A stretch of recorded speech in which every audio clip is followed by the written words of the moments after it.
What's up, ka-G Barkada? Kumusta ang school life nyo? Ulas na ba sa mga deadline o may lakas pa? Bago nyo muna harapin ang susunod na homework, may tatanong ako sa inyo. Sino rito ang bago matulog, nag-scroll muna sa TikTok? O kaya, nag-iiwan ng comment na sana all o shares sa post ng barkada nyo? Alam nyo ba na bawat tap nyo, bawat post, at bawat haha-react ay nag-iiwan ng bangas?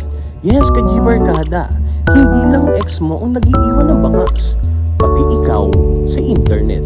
At ang tawag dyan ay digital footprint at digital identity. Kaya bago ka mag-post ng panibagong trend o rants tungkol sa projects nyo, panoorin mo muna to. Let's go! Ano ang digital identity at digital footprint? Gawin nating simple, ka-G Barkada.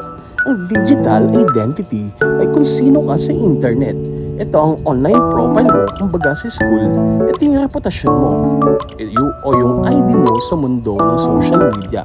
Kung titingnan ba ang profiles mo, ikaw ba yung estudyanteng palasimba, yung gamer, o yung hari o reyna ng mga meme?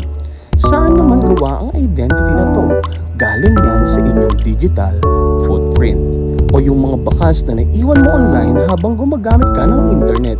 At may dalawang uri nito na ginagawa nyo everyday nang di nyo napapansin.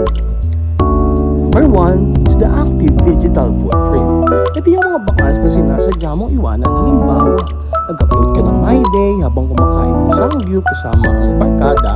Nag-tweet ka na ang hirap ng exam ngayon, Lord, help! O nag-comment ka sa post ng crush mo. Lahat ng pinindot mong post, share, o send, na alam mo, active footprint yan.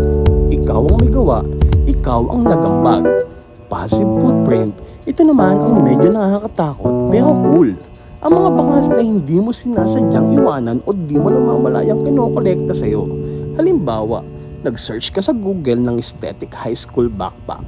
Pagbukas mo ng Facebook o Shopee, biglang puro ads na ng bag ang lumalabas sa feed mo. Magic? Hindi po. Passive digital footprint yan.